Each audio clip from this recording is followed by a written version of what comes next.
Yes. Oh, she coming through. Okay. Yeah. Can you turn it up a little bit so I can hear? Excuse me. Yes, I will. I want to hear Miss Yes, I Tina. will. Yes, I will, sister. I'm sorry. Thank you very much. Can you take your Smithson bag out the way, or you got to deal with the no, XL I would people? say no. Oh, you want that? Oh, okay. He like wanted it it in in the there. Okay, shot. leave it in there. Leave it in there. It's a hater in the room. God, leave Miss Tina. It's a I'm hater looking in out the for room. you. I know if you ain't got no endorsement, they ain't giving no money. Why are we promoting? But hey, I'm you know you just do you. You saying. let them know how you let them know how you live it. You let them know how you Golly. live. I'm sorry, Miss Knowles. We should have got this part done before you got on here. Latoya want to let these people know how she lives. Miss Tina is in the city, and I wanted to feel fancy. Okay. That's where we at with My it. apologies. I My wear my apologies. good stuff. First of all, can I start off officially by saying Magic 102.1, the People Station.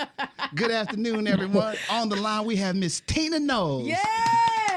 And Latoya Luckett is in the studio with us too, showing off her fancy way. Don't do that. Don't do that. First of all, I just want to say thank you so much, Miss Tina, for joining us today. I just feel like the weather is different. The sun is shining a little It's a brighter. nice day. I didn't Nice expect. You see what Miss Tina can do. You okay. doing it. When she come in You town, doing the it, weather girl. changes. That's what Lord, happens. gee Okay. whiz. All right, I'm gonna let you run. I'm sitting back. I'm gonna take notes from you. Yeah. Wait, how do You got Miss Tina Knowles online. She didn't call my phone. Look, I'm she didn't just call my phone. saying. She called your phone. First of all, it's an honor, a privilege, and all the good things that we get to share in this day. This is a special day.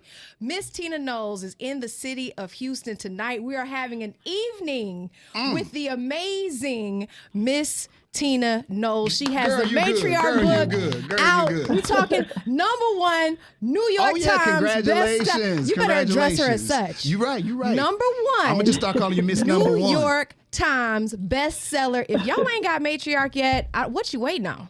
What are you waiting on? Girl, you need to get you a new PR person. That's what I'm. First of all, Okay, can we let her talk now? I need to hire Latoya. That's what I'm saying. That's who you need. She over here working it. She worked me like she got me up here on. That's right. look, So- I knew this was going to be a special night. You know, it's every time she comes into town. First of all, she gonna go to her favorite restaurants. She gonna see the fam, do all the things. But the fact that we get to like celebrate with her and honor her tonight, give her flowers. Right. I dig that. Yeah, at this event and just kind of get an up close and personal and just a little snippet. I'm sure they're not gonna give a whole shebang about what's going on in the book because we want to read it for ourselves. True. But I think I don't know if y'all know this or not, but Kelly Rowland is hosting tonight. Yeah. She will be in the building. So, Miss Tina, tell me what we can expect tonight. Well, we can expect, just good down-home Houston love. And I think in the last two we've laughed, we've cried, we've just chopped it up last night. Not the other night. What day is it? I'm so tired. It's Monday. You just got off a flight. Don't worry about it. Yes. Friday we did with Keke Palmer and Jennifer Hudson, and it was really amazing. Jennifer brought the house down, and Keke was hilarious, and we just had a good time. But people laughed, they cried, they learned things. Not that I'm a teacher, but I have raised children, and I gave all the whatever knowledge I have, and it's just gonna be a great time in Houston because that's my hometown. Yeah. So I know people will really relate to the stories. In the book we talk about places, landmarks in Houston, and all the people there, and it's just such a supportive, loving place. Houston is. So it's going to be different. And I have a really special guest that you guys would never expect that's showing up. That's going to be really... Miss Knowles, you can't say stuff like that. Then, you can't... Now, if we was in New York and you said that, you can't say that kind of stuff in Houston and just throw it out there. I got very special yes. You can't... you can't say that. You can't. You know what kind of drama you gonna bring by saying that. But you know what? You do what you gotta do. That's all. You know what? You Mama Tina knows. You do what you want to. You right. Let me shut up again. Listen, I'm just saying. Let me shut up again. I'm just saying. Now, can I ask you, I know we've had conversation about this, and I know you didn't write this book overnight. What inspired you to even want to write a book in the first place? Right. Well, when I got a divorce, I was 59 years old, and for some reason I was just in this panic that I wanted to leave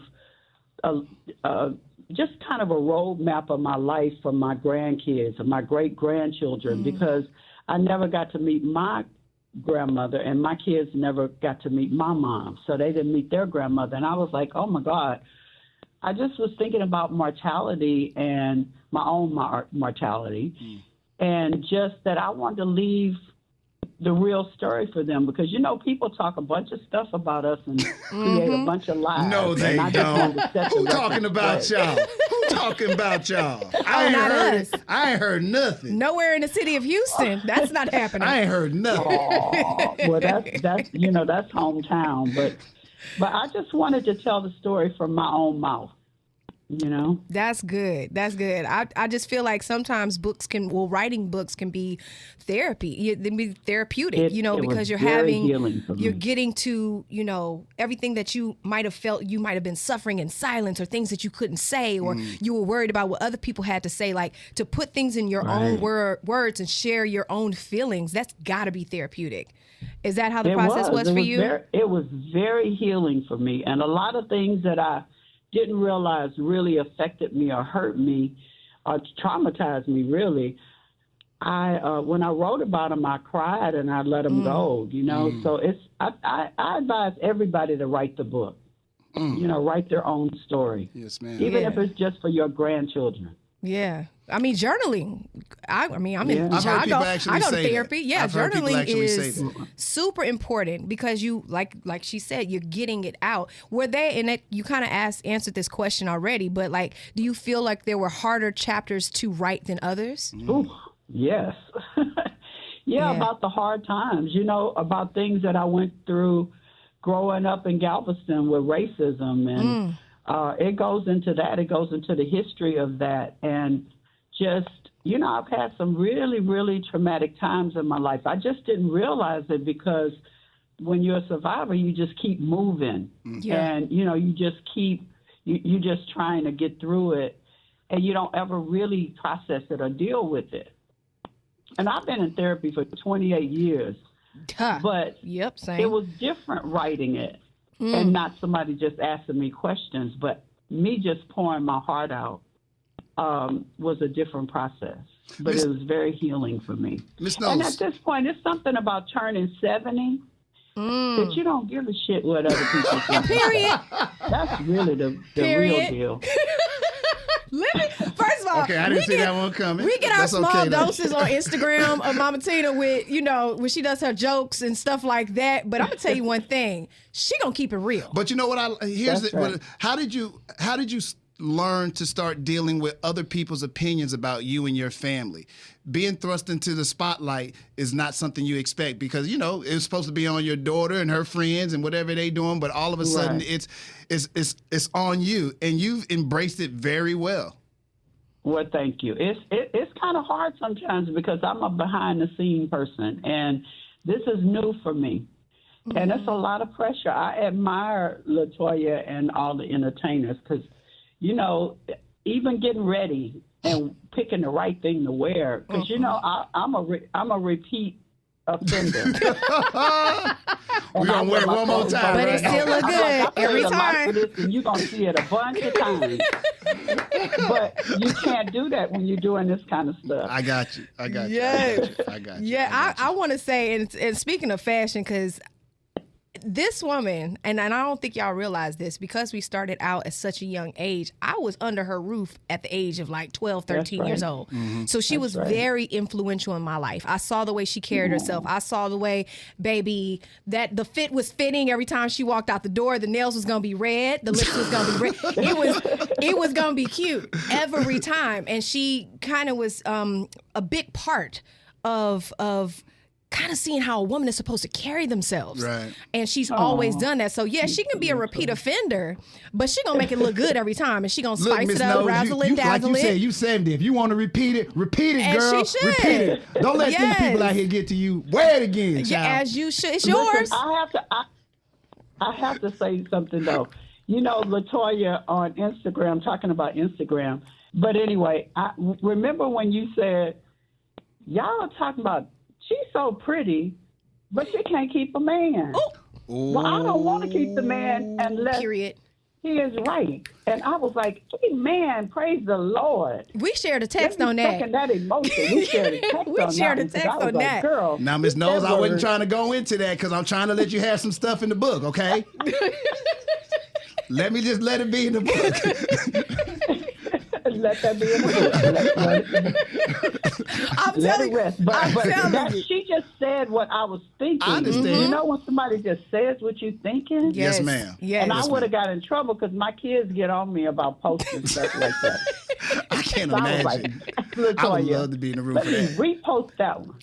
Look, I'm telling you right now, and she knows this too. Like, I'm gonna keep it as real as it gets. I know Yes, you are. I know where the line is. You know what I mean? I Yeah. still want to keep my private life private, but at the same time, I Right. know there's so many women and men who have been through some of the same things that I've been through. That's right. And I feel like also that's why I'm a relatable person, or people will say, Yeah. "Oh, she down to Right. earth." Heather, don't start with me. Anyways, and I just feel like, why not share your story? There's so many people going through, especially in That's today's times. People don't want to feel alone. And No. that's why I'm so happy Miss Tina wrote this book, because with her sharing her story and with people, you know, they look at you guys' family as iconic, untouchable. They ain't never been through nothing. They're perfect. They're da-da-da-da. Oh, please. And it's like, Oh, they look, but that's what I leave that to Miss Tina to say it like that, because that's who she is. She gonna keep it real, and that's why I'm so glad that there's a book like this where you can say, "Hey, man, it doesn't matter where you are in life. It doesn't matter what level you might think we're on. We still go through things, but God has kept us." I dig So that. that's why God I'm is so good. He's always happy to there. get into these pages, because people need this, especially at a time like this. This is necessary. Yes. So I'm excited about the book. I'm excited about sharing a laugh, a tear, and a hoop and a holler tonight. We're gonna be in Sugarland tonight, right? Sugarland, you're going to be at the Smart Financial. 6 o'clock, doors will open. So please, y'all, please, my people, please be on time. Come on, Please y'all. be on time. Please be on time for the matriarch, please. Oh, Please. my gosh, It's y'all the book, it's got- the person. Please be on time. I only have one question. I got a 2-year-old now. Let him grow up and be a rich kid. Let me tell you something, Miss Tina. I ain't trying to see nobody no more. I ain't trying to do nothing You ain't no trying to more. see nobody now. I ain't trying to move around no more. Listen, don't let me have a rich child. I'm not doing nothing no more. First Don't of all, call me. She love has it. raised icons, plural. But here's this my question. Plural. Why are you still motivated? You've already been successful. You've already done businesses. You already. Now here you are on this page of your life, and you creating another. I'm gonna do this one too. Why continue to do this? Because the truth of the matter is, you don't have to at this point. And if I ever get to be like you, I ain't going to. There used to be a guy named that had it. We don't know where he went. We don't know what he doing. Where did he go? But it was clear they already knew if mine got it, he's not gonna be seen no more. So I'm just curious, why are you still motivated to even keep doing it? What's the meme? There will be signs. There will be traces of Adam. That's right. There will be signs. There will be signs. You will know. Oh, he drifting out, y'all. Better see him now. But why are you still motivated to continue doing great things? That's my only question. I really have. Because it keeps me young. Okay. And keeps my spirit up. And I don't know what I would do if I didn't have anything to do. Enjoy their money, girl. Enjoy the money. Enjoy that Hold on. beach. I'm going to stop you right here. No. Hey, My let me be money very don't clear. matter. That ain't my money. Let me be It clear. don't gotta be. I made the child. The child money is my money. That's the way I look at it. Men, I tell you, Okay, Miss maybe Tina I'm got maybe I'm businesses. different. Okay. Miss Tina got businesses. It was so funny. Me that's and Miss what I'm Tina on the phone saying. yesterday, and she was ripping and running and doing all this, and I'm like, she was like, I got sacred this, and I got this over here. I got to be the stylist You for this. saying and I got- exactly what I'm and saying. I'm like, she's still doing it. Why? Again, you But just. she's still making her own. Why? I mean, I've done it. I don't got nothing to prove. I do feel the woman that I know, All right, the Miss woman Knowles, that I'm I just saying, know. if I get 70, I'm done. Let me tell you, Let Hannah, me get I there. know that's the right. I'm on woman beach. that I know. But I admire you and love what you're doing. But don't was let me get waking there. up at 6, 7, 8 in the morning, getting the school lunches ready, making sure that we were in rehearsals, doing what get we it. had to do, Yes. planning our outfits, I get it. then headed out the door to go to Headliner's hair salon, line, whipping up about 16 heads by the end of the day.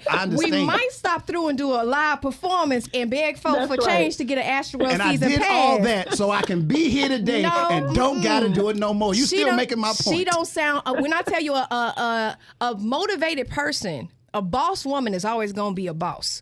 And that's why it's probably unsettling to her. You can be a boss on the beach, and I'm sure she's had her toes in the sand probably yesterday. But at the same time, a boss woman, it's kind of like out of your nature to just be sitting somewhere or not or I don't not know how to do it. Yeah, my granddaddy, 90 years old, we had to beg him to close down his shop. He was on his feet for I don't know how many years. They just, and I feel like once you get settled. I'm praying for my opportunity then. That's all I'm saying. I'm praying for my opportunity. Please get this man a few more days off. I'm going to show all those that don't know how, I'm going to show y'all how. Boss, give me that chance so I can show y'all how. Get this man an extended vacation because he's saying he's tired. After all this, I'm saying this is what he's saying. Let my family come into that. I'm just saying I'm done. But Miss Tina, salute to you. Yes. Number one time seller. Yes. New York Times seller. Okay, get me right, girl. Get me right. Best-selling author. Best-selling author. Okay. Number one. Okay. And can we talk about? We got it's a whole brand. Can we talk about that? The brand, yes. I'm sure you talk about the development, like how you developed the line. You guys developed the line it's and everything, in the book. right? I'm sure it's in the book. Yeah, I do. Okay. It's in the book. Yeah. I talk about headliners too. It's in the number one book. Don't point me to the pages. I know where the book is. Don't tell me what to do. Look, we can fight with her off the line. We don't. That's fine. Everybody don't need to be in our own personal business. Y'all need to have Latoya needs to be your co-host. Oh Lord! Let's not put that out there. Look at Miss Tina over here prophesying. Okay. Y'all didn't know she was a bishop too. All right, tell them where they're going to be tonight. She got stuff to do right now. Hurry up. Come on. Where is she? We're going to be in Sugar Land. Sugar Land. We're going to be Smart Sugar Land. Financial Center. Smart Financial Center. Doors open at 6 o'clock. Ladies, if you have not got your, ladies and gentlemen, what am I just talking about? This ain't just for the ladies, for everybody. Yeah, the city of Houston, get get your tickets if you have not already. Don't come to the door telling me my cousin got my ticket, okay? Get your ticket now. Unless your cousin got your ticket. Yes. But y'all better settle that around 4:30 or 4:25. Don't be coming up in there at 6 p.m. talking about I can't find and hitting on your pockets. No excuses. So get your tickets if you haven't already in advance. But also make sure you get there early. You know how parking is at Smart Financial. Yeah. So we want to be there. We want to be present for this conversation. We want to be settled. We don't want to be rushing in, having whiplash and all the things because y'all running late. So we're going to honor Miss Tina by being on time tonight. Okay, we're going to celebrate the Matriarch and all of her good things. Give her flowers tonight. And this is a safe space. This is a safe space for her to share. We are welcoming her back to her hometown. Yes. So we're going to be on our best behaviors. Okay. I feel like I just got reprimanded. You did not get reprimanded. I'm just letting y'all know. It's the way things are going down. Okay, the book is Matriarch. It's called Matriarch, An Evening with Miss Tina Knowles. It's at the Smart Financial. It is tonight, 6 o'clock. We will definitely all see you there. Miss Knowles, it's always a pleasure to talk to you. But, after you go through this week, go ahead and start working on what I call the Mad Hatter Plan. You ain't got to do nothing no more. It's nothing to prove to nobody. Girl, sit on that beach and go on, sit on that beach and chill, child. Chill. Just chill. All right. I love you guys. Yes, and shout out to Kelly Rowland, who will be in the building tonight. Y'all don't want to miss this. Okay? Right. And Miss Tina said there's a surprise. I'm going to leave it right there. Oh, wow. Thank you, Miss Tina. And also, Yolanda Adams is coming by to sing a song. Yes. Oh, wow. Okay. That saved me so many times when I was going through it. And so I cannot wait to see her sing. Oh my gosh. This is going to be a beautiful homecoming and a celebration of all things Houston. I'm excited. Yeah. Thank you, LaToya Luckett. And even with Miss Tina Knowles. Thank you so much, man. Love we will you, see you Tina. tonight. Have a great one, okay? See you tonight. Thank see you tonight. Bye. Bye.